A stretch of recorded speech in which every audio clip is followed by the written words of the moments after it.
നമസ്കാരം മക്കളെ. ഇന്ന് തയ്യാറാക്കിയിരിക്കുന്ന പാലക്കാടിൻ്റെ കൈപ്പയ്ക്ക പുളി അല്ലെങ്കിൽ പാവയ്ക്ക പുളിയാണ് ഇവിടെ തയ്യാറാക്കിയിരിക്കുന്നത്. വളരെ രുചികരമായിട്ടുള്ളൊരു കറിയാണ് കേട്ടോ. നമ്മുടെ ഈ നാട്ടിലിങ്ങനെ സുലഭമായിട്ട് ആരും തയ്യാറാക്കാറില്ല. പക്ഷേ എനിക്ക് തൃശ്ശൂരായിരുന്നു, അപ്പോൾ ഒന്ന് രണ്ട് പേര് പാലക്കാടുകാരുണ്ടായിരുന്നു. അപ്പോൾ അവർ സ്ഥിരം കൊണ്ടുവരുന്ന കറിയായിരുന്നു. അപ്പോൾ ഞാനിത് സ്ഥിരം വെക്കും. അപ്പോൾ ഇന്ന് വെച്ചപ്പോൾ നിങ്ങളെ കൂടെ ഒന്ന് ഷെയർ ചെയ്യാമെന്ന് വിചാരിച്ചു കേട്ടോ. വളരെ രുചിയാണ് മക്കളെ. പാലക്കാടിൻ്റെ തനതായ രുചിക്കൂട്ടിൽ എൻ്റേതായിട്ടുള്ള ശൈലിയിൽ തയ്യാറാക്കിയിരിക്കുകയാണ് കേട്ടോ. ചോറ് കഴിക്കാനും ചപ്പാത്തി കഴിക്കാനും ഒക്കെ വളരെ നല്ലൊരു കറിയാണ് കേട്ടോ. വളരെ ഇഷ്ടമാണ് എനിക്ക് കേട്ടോ. ഞാനിപ്പോൾ സ്ഥിരം ഉണ്ടാക്കും. അപ്പോൾ ഇന്നുണ്ടാക്കിയപ്പോൾ നിങ്ങളെ കൂടെ ഒന്ന് ഷെയർ ചെയ്യാമെന്ന് വിചാരിച്ചു. അപ്പോൾ ഇതിനായിട്ട് ഞാനൊരു 250 ഗ്രാം തൂക്കം വരുന്ന ഒരു നീളമുള്ള പാവയ്ക്കാണ് എടുത്തിരിക്കുന്നത്. അപ്പോൾ 2 തക്കാളി എടുത്തിട്ടുണ്ട്, 2-3 പച്ചമുളക് എടുത്തിട്ടുണ്ട്. വേണേൽ പച്ചമുളക് ചേർത്താൽ മതി കേട്ടോ. അപ്പോൾ ഇതിലേക്ക് ചേർക്കാനായിട്ട് ഇതിൻ്റെ മസാലക്കൂട്ട് പ്രത്യേകതയാണ്.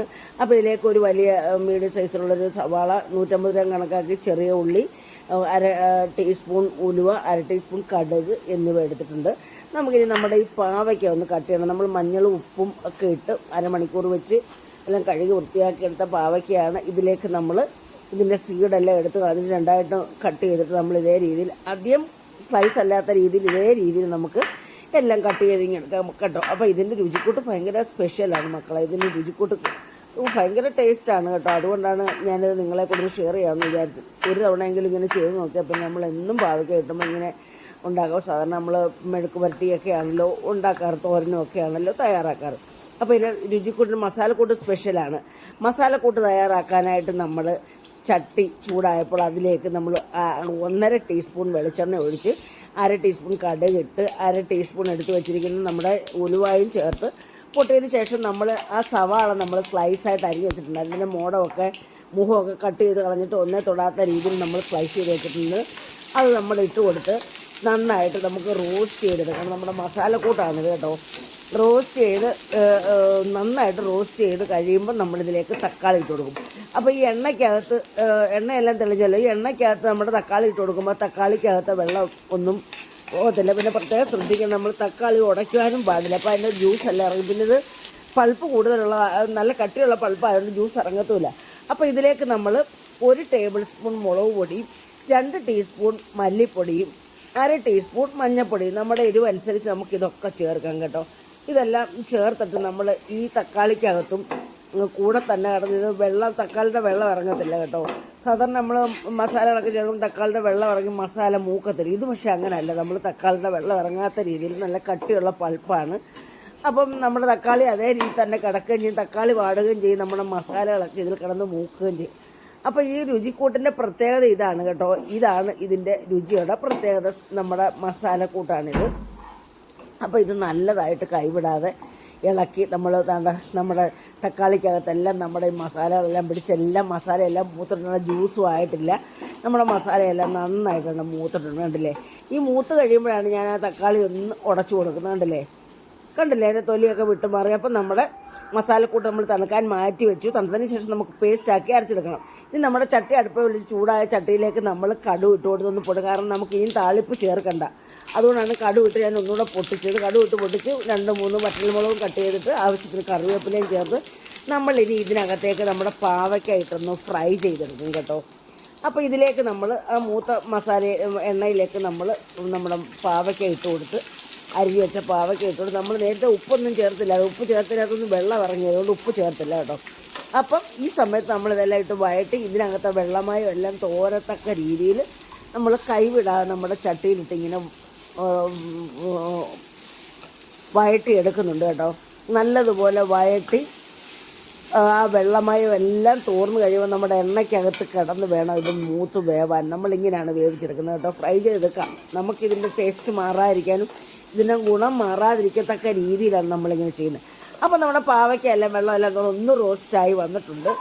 അതിലേക്ക് നമ്മൾ പിന്നെ നമ്മുടെ ഉള്ളിയും കൂടെ ചേർത്ത് കൊടുത്ത് ഇതിനകത്തിട്ട് വഴറ്റി ആ എണ്ണയ്ക്കകത്ത് കിടന്ന് ഇത് മൂത്ത് വേവുകയാണ് ചെയ്യുന്നത്. നല്ല ഫ്രൈ ആയി ക്രിസ്പി ആക്കേണ്ട കാര്യമില്ല കേട്ടോ. ഈ കറിയുടെ ടേസ്റ്റിൻ്റെ എനിക്ക് തോന്നിയിട്ടുള്ളത് ഇതേ രീതിയിൽ റോസ്റ്റ് ചെയ്തെടുത്താണ് ഞാനിത് നല്ല ടേസ്റ്റാണ് കേട്ടോ. കൈ പതിയെ ഫീൽ ചെയ്യില്ല. അപ്പോൾ നമ്മൾ ഉള്ളിയും പിന്നെ നമ്മുടെ പാവയ്ക്കായും കൂടി ഇട്ട് നന്നായിട്ട് വഴറ്റി നമ്മൾ ഈ സമയത്താണ് ഉപ്പ് ചേർക്കുന്നത് കേട്ടോ. അപ്പോൾ എണ്ണയെല്ലാം തെളിഞ്ഞ് വന്നു കഴിഞ്ഞ് ഉപ്പും കൂടെ കൂട്ടിച്ചേർക്കുമ്പോൾ ഉപ്പ് നന്നായിട്ട് ഇതിനകത്ത് പിടിച്ച് വീണ്ടും നമ്മുടെ നമ്മുടെ പാവയ്ക്കായും നമ്മുടെ ഉള്ളിൽ നന്നായിട്ട് വഴന്നങ്ങ് വേവും. കണ്ടില്ലേ, വഴന്ന് വെന്തു. നമ്മൾ വെള്ളം ഒട്ടും ഒഴിച്ചു കൊടുക്കരുത്. നമ്മൾ എണ്ണയ്ക്കകത്താണ് ഇത് വഴറ്റി വേവിച്ചെടുക്കുന്നത് കേട്ടോ. നമ്മളിനി അരപ്പ് ചേർക്കുമ്പോൾ മാത്രമേ നമ്മൾ ഇതിനകത്ത് വെള്ളം ചേർക്കുള്ളൂ. കണ്ടില്ലേ, നമ്മുടെ ചട്ടിയുടെ അടിക്കൊന്നും പിടിച്ചിട്ട് ഒന്നുമില്ല, നല്ല പെർഫെക്റ്റ് ആയിട്ട് ഇടാം. ഈ സമയത്ത് നമ്മൾ മസാലക്കൂട്ട് തയ്യാറാക്കി തണുക്കാൻ വെച്ച് നല്ല പേസ്റ്റാക്കി അരച്ചു കൊണ്ടുവന്നു. കണ്ടില്ലേ, പേസ്റ്റാക്കി അരച്ചു കൊണ്ടുവന്നതിനകത്ത് കൂട്ടി ചേർക്കുകയാണ്. അപ്പോഴത്തെ നമ്മുടെ പാവയ്ക്കായും നമ്മുടെ ചെറിയ ഉള്ളിയെല്ലാം വെന്തിട്ടുണ്ട് കേട്ടോ. അപ്പോൾ ഇതിലേക്ക് ബാക്കിയുള്ള കുറച്ച് വെള്ളം കൂടെ നമ്മുടെ മിക്സി കഴുകി ഒഴിച്ച് കൊടുത്തിട്ട് നമ്മൾ കൂട്ടി ഇളക്കി. ഇനി നമുക്ക് കുറച്ച് നേരം ഒന്ന് അടച്ചു വെച്ച് ഈ മസാലകളൊക്കെ ഇതിനകത്തൊന്ന് പിടിച്ച് നമ്മുടെ പാവയ്ക്ക വെന്ത് വരണം. പാവയ്ക്ക പുളിങ്കറിയാണ്. അപ്പം നമ്മളിത് റോസ്റ്റ് ചെയ്ത് വറുത്തെടുക്കേണ്ട കാര്യമില്ല കേട്ടോ. പിന്നെ ആവശ്യത്തിന് ഉപ്പും ചേർത്ത് കൂട്ടി ഇളക്കി നമ്മൾ 1-2 പ്രാവശ്യം ഒന്ന് അടച്ചു വെച്ച് ഒന്ന് ജോയിൻ്റ് ആകാൻ വേണ്ടി അടച്ചു വെച്ച് വേവിക്കുന്നുണ്ട്. തിളച്ച് വരാൻ വേണ്ടി അടച്ചു വെച്ചൊക്കെ വേവിക്കുന്നുണ്ട്. അങ്ങനെ ഇതെല്ലാം കൂട്ടി യോജിപ്പിച്ചിട്ട് നമ്മൾ ഇതിനകത്ത് ഇനി പുളി 2 തക്കാളി ചേർത്തെങ്കിലും വലിയ പുളി ഇല്ലാത്തത്, അതുകൊണ്ട് നമ്മൾ കുറച്ച് പുളിങ്കറിയാണല്ലോ, പാവയ്ക്ക പുളിങ്കറി. അപ്പം നമ്മുടെ ടേസ്റ്റ് അനുസരിച്ച് നമുക്ക് പുളി ചേർക്കാം കേട്ടോ. നമ്മുടെ ടേസ്റ്റ് അനുസരിച്ച് 1/2 ടീസ്പൂൺ ചേർത്തുള്ളൂ. പിന്നെ ഇതിൻ്റെ പുളിയും എരിവും എല്ലാം ഒന്ന് ബാലൻസ് ചെയ്യാൻ വേണ്ടി നമ്മളിതിനകത്തേക്ക് ഒരു ചെറിയ നെല്ലിക്ക വലുപ്പത്തിൽ ശർക്കരയും ചേർത്ത് കൊടുത്തു കേട്ടോ. ശർക്കരയും ചേർത്തെല്ലാം കൂട്ടി പുരട്ടി നമ്മളിനി ഇത് അടച്ചു വെച്ച് ഒന്ന് വേവിച്ച് എണ്ണയൊക്കെ തെളിഞ്ഞ് വരാനായിട്ട് നമുക്ക് വെയിറ്റ് ചെയ്യാം. കണ്ടില്ലേ, എണ്ണയൊക്കെ തെളിഞ്ഞ് വരണം. അപ്പോൾ നമ്മൾ കുറച്ച് കറിവേപ്പിലയും കൂടി ഇട്ട് വീണ്ടും അടച്ചു വെച്ചു, ഒന്ന് വെയിറ്റ് ചെയ്തു. അപ്പോഴത്തേന് എണ്ണയൊക്കെ ഇനി കുറച്ച് കുറുകി കഴിയുമ്പോൾ എണ്ണയൊക്കെ തെളിഞ്ഞോളും കേട്ടോ. അപ്പോൾ നമ്മുടെ കറി, രുചികരമായിട്ടുള്ള നമ്മുടെ പാലക്കാടൻ കൈപ്പയ്ക്ക പുളിങ്കറി ഇവിടെ റെഡിയായി. അല്ലെങ്കിൽ പാവയ്ക്ക പുളിങ്കറി അല്ലെങ്കിൽ കൈപ്പയ്ക്ക പുളിങ്കറി ഇവിടെ റെഡിയായി. വളരെ രുചിയാണ് മക്കളെ. ഒരു തവണയെങ്കിലും ഇങ്ങനെ ചെയ്ത് നോക്കണം. ഇപ്പോൾ തന്നെ എൻ്റെ സംസാരിക്കുമ്പോൾ തന്നെ എൻ്റെ വായിൽ കൂടെ വെള്ളം വരികയാണ്. നമ്മളിങ്ങനെ സെർവിങ് പ്ലേറ്റിലേക്ക് മാറ്റുവാണ്. സെർവിങ് പ്ലേറ്റിലേക്ക് മാറ്റിയിട്ട് നമുക്ക് ആവശ്യാനുസരണം നമുക്ക് സെർവ് ചെയ്യാം. വളരെ രുചിയാണ് കേട്ടോ. ഞാൻ ചപ്പാത്തി കഴിക്കുകയും ചോറ് കഴിക്കുകയും ഞങ്ങൾ ഈ ഒരു കറി കൂട്ടിയാണ് ഇന്ന് ഇവിടെ ഭക്ഷണം ഇന്നലെ കഴിച്ചത്. ഇത് ഇന്നലത്തെ വീഡിയോ ആണ് കേട്ടോ. അപ്പോൾ ഇന്നാണ് ഞാനിത് അപ്ലോഡ് ചെയ്യുന്നത്. അപ്പോൾ മക്കളെ എല്ലാവർക്കും ഇഷ്ടപ്പെട്ട പഴയതുപോലെ അമ്മയെ സപ്പോർട്ട് ചെയ്യുക, ലൈക്ക് ചെയ്യുക, അഭിപ്രായങ്ങൾ കമൻറ്റ് ബോക്സിൽ എഴുതുക, ഹൈപ്പ് എന്നുള്ള ഓപ്ഷൻ ചെയ്യുക.